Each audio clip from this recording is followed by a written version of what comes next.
what are some of the key challenges marketing leaders trying to engage customers? How have the expectations from the marketing leaders evolved?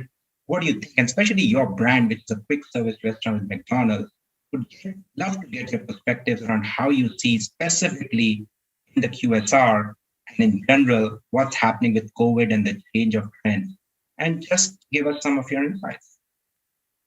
Thanks, Sandeep. I've been in marketing most of my career, and being a digital immigrant, it's I already had an overwhelming feeling just looking at the at your white paper. And I think I'm actually grateful that I'm not in marketing and I've moved to general management role.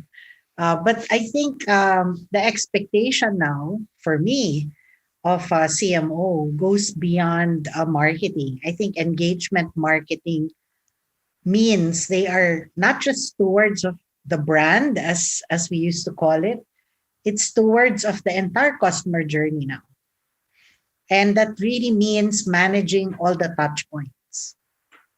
So gone are the days when you do broadcast media or exposure marketing. That sounds a little simpler compared to everything that you've shown. So here at McDonald's, customer focus, in fact, customer obsession is really part of how we do our work. But I don't think you'll be successful in engagement marketing if you do not involve the entire organization. And if you cannot engage with the different functions, especially for a QSR, you cannot work in silos. That will spell the failure, okay, not just of the CMO, but the entire company. There really has to be embracing not just engagement marketing, but agile marketing, which means there will be a lot of iterations happening in marketing programs, I think, nowadays. A marketer should be able to know dynamic content. I mean, it's not just one big campaign, as you said. It will really mean targeting the audiences and staying relevant with the message. It also means, I think you mentioned earlier, personalization and analytics. You even mentioned data and business intelligence. And it also involves understanding the operation. And maybe to a certain degree, because of COVID, and for the QSR business in the Philippines, we've always been dine-in led. So we wanted customers to go to the store.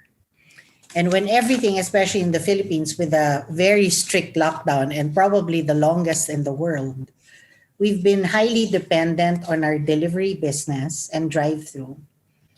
Delivery tripled, drive-through doubled, and then there's a growing takeout business. And therefore, delivery is probably the best example for us of an e-commerce channel. I mean, as you know, McDonald's is really not an e-commerce company, but it's really something that we started to study actually since 2014 when we were the first fast food to launch a delivery app, and we've been learning since then. But I guess the role of the marketer, just to sum it up, is really making mass personalization in real time come to life. And that will really mean a high dependency on data and a high competence required from your CMO or any marketer.